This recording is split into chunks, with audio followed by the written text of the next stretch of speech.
Welcome to another episode of The Unconventional Path. And as you guys know, I'm a filmmaker. And so a big part of being a filmmaker, marketing is a big part of that. And in my company, Island Dreams Management, I operate as the head producer and the brand strategist. So we do a lot of marketing and branding for companies. And so it's a part of my DNA. It's a part of a lot of what I do.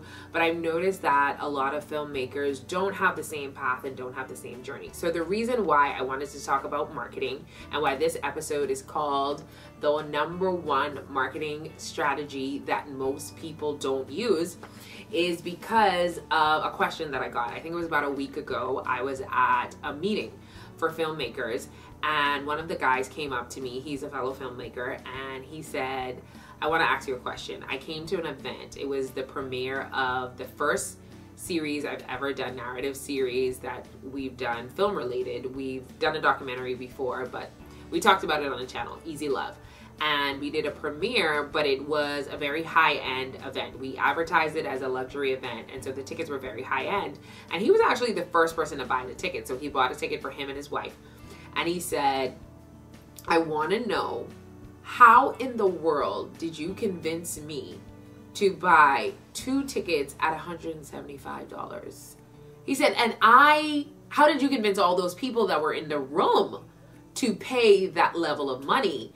And I did it too, so I don't even know, but you know, he was just like, kind of help me out, you know? So I told him, like, you know, there's a lot of factors that go into marketing. And I think one of the things that people don't always think about is the fact that marketing starts from you come up with the idea. And so from the idea was brought to me about the fact that my friend Jillian wanted to write her book, I had to hear her story to see if I thought it was something that people would want to watch, because that's where the marketing starts. And I gave her so much kudos, because sometimes people come with their finished products and then they ask you to market that. That's not marketing. At that point, I'm just advertising, and I don't know if it's going to hit or stick, because therefore marketing starts from the very beginning of knowing if there's actually an audience for this. So you may be wondering, what is the number one strategy that most people don't think about when they're marketing? And not only a film. If you're watching this and you market events, if you're watching this and you market your business, if you're watching this and you market anything, there's a product, there's a service, there's an organization, an event, whatever it is, this still applies. This strategy that most people don't use still applies. And the strategy is empathy. Empathy. Most people don't execute empathy. So what do I mean by empathy? You don't think like your customer. You don't ask yourself the questions that your customer is asking the minute they see your flyer. The minute they see your flyer, whether someone verbalizes it or not, when you look at a flyer, whether you verbalize it to someone else or not, there are questions that you start asking in your head when you're looking at that flyer. And those are the questions that you should sit down and answer before you start. Before you pick up the pen to write the script, before you pick up the pen and call and organize this event, before you pick up the pen to offer this service, ask yourself the questions. Have the empathy of the person that I am trying to reach. These are these questions. So I'm going to go through the questions with you that you should be asking, because the people you're trying to reach, they're asking it in their head. So I'm going to go over these questions for you. Number 1, who is your audience? Who are they? Who are the people that are looking at this advertisement, this flyer, this Facebook post? And when I say who, I need you to get detail into who is looking at it.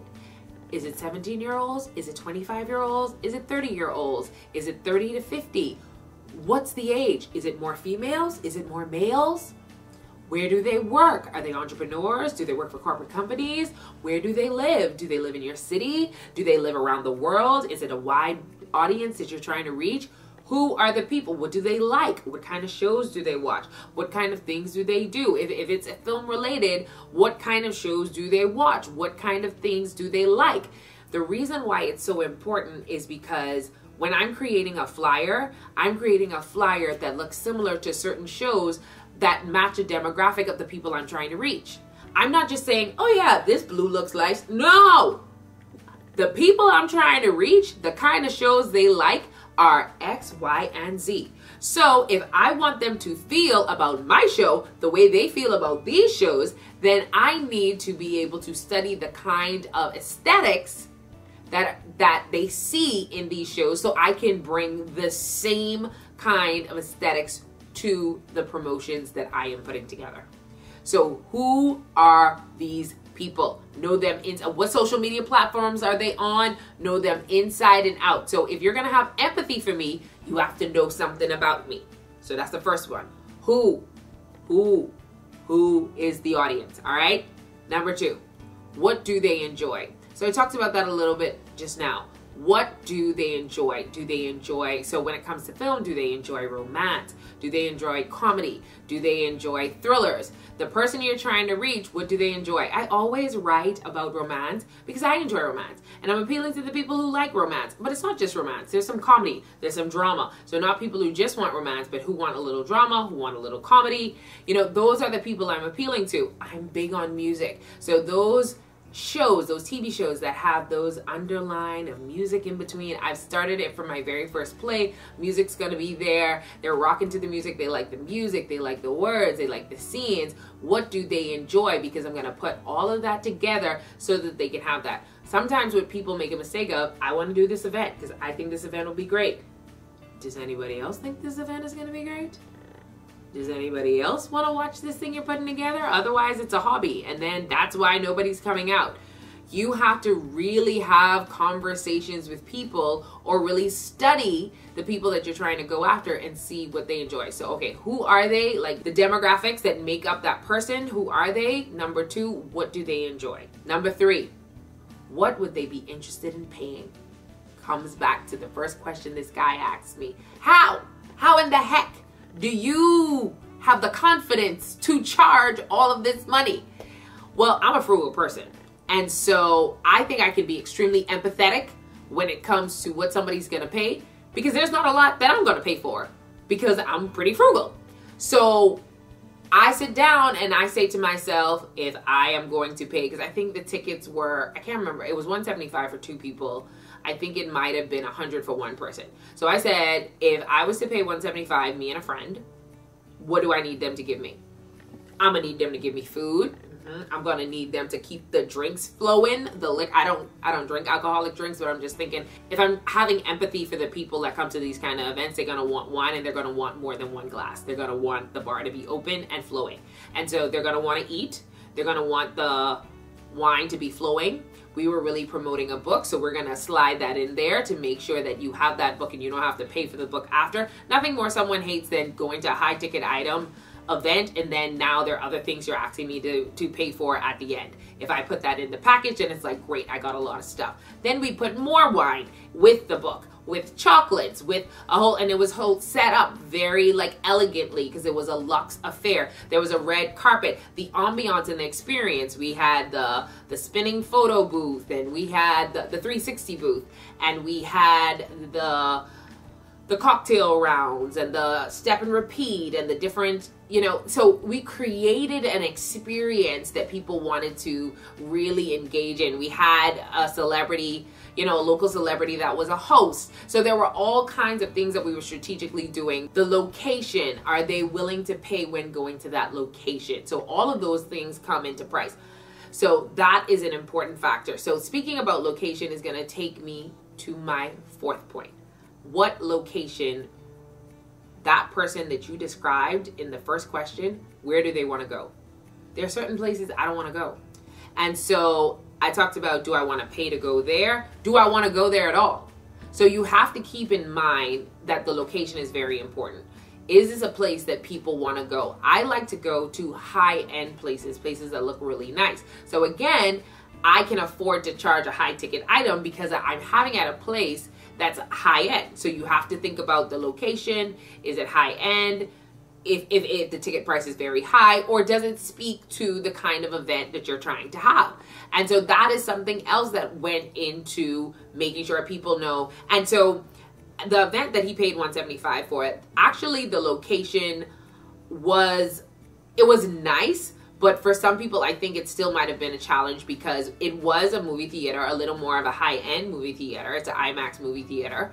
However, people are used to paying $10 to $15 for a ticket, or maybe if they went VIP, they're used to paying $30. So they're used to paying $30 or $15. So when I say that you're paying $100, it's like, whoa, even the people at the movie theater were like, we don't know if you're going to sell these tickets. So in hindsight, I think we may have even gotten more people in the room, even though we had a lot of people in the room, maybe if we had tiered the tickets. But even so, I still think that we were still able to offer a very high-end experience, and we still sold a great amount of tickets. But those are things that you have to keep in mind. The location, is it a nice location?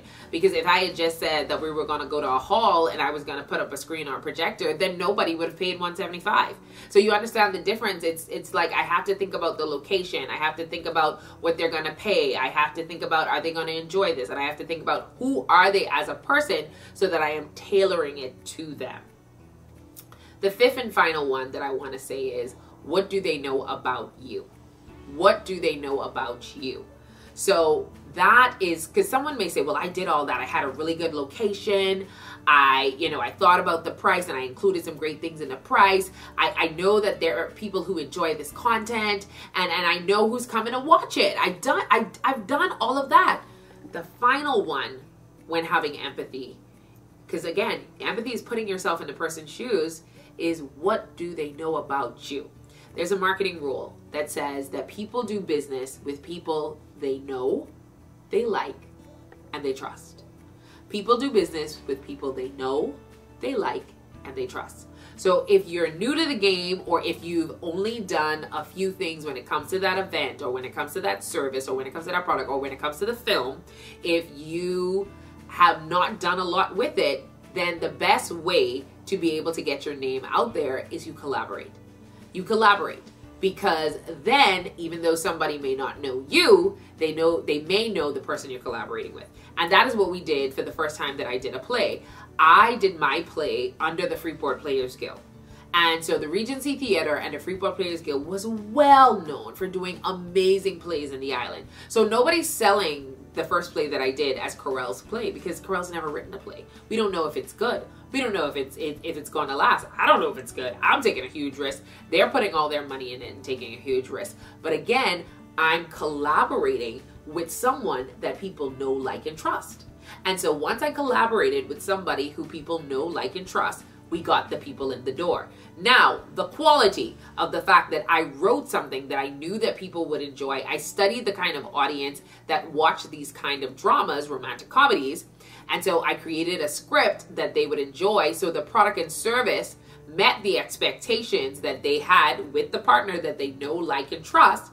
And then when they found out that I wrote it, it added credibility to who I am as a playwright, as a writer, as someone who brings this kind of content forward. Even the marketing for it was very forward thinking when it comes to the Bahamas. So plays in the US or films in the US, they've had people on their covers for centuries. But it wasn't a thing when we started doing plays in 2014. They would have words on the flyer, but having actual professional photos with the characters, acting as if they are the characters in the scenes on the posters. It sounds, if you're watching this and you don't live in the Bahamas, you may say, like, people have been doing that from 19 whatever, having their, but we didn't do it for plays over here. And so we came up with something new, something fresh. It wasn't fresh around the world, but it was fresh in the Bahamas. And so it kind of captured people's attention that we did something different. So we were already identified as someone who came in different. We were doing the partnership with someone they knew, like, and trust. And then the content was content that they enjoyed. And so it sparked interest. Another thing is with the price. So he's looking at me saying, just the other day, which is February of this year, 2 people paid $175 to a 10-year event. But when I did my first event in 2014, which is 8 years ago, you know how much I charged for one person to come in? $15. $15. You know why? Because they don't know me. They don't know me. You have to build your credibility. You do not jump in the game, charge a high price, and people don't know you. They don't know your work. They don't know if it's good. You're not having empathy. You have to think that if I don't know you, if you're having empathy for that person, how much money am I willing to risk on something that may not be good? I know we all think that whatever I do is great. If I do an event, if I do a service, it's great. Let's have empathy. What do you think about somebody when you don't know what they do? I don't know if this is going to be good. I don't know if it's going to be worth my time. I don't know if it's going to be worth my money. And so you enter very low and you say $15 so that when they see it, now they're like, oh, this was good. This was really good. When we took the show to the Capitol, we bumped it up a little bit. I think we bumped it either to 20 or 25. And I remember this guy, and we did VIP, so we did the tiers. So I remember this guy, he was a Bahamian, but he was visiting from Europe. And he said, you could charge so much more for this. It was okay. I didn't feel bad that we didn't charge more, but it was the validation I needed to know that you have something here. And as you continue to grow into business, you can charge more because people see your value and worth. But you have to have empathy for everyone involved before you go out there and plan. So know that marketing starts before you put pen to paper and start that plan or idea. Marketing starts from then. And then you have to know who it is, who's your audience that you're going after, what do they enjoy, what do they want to pay, where do they want to go as a location, and what do they know about you?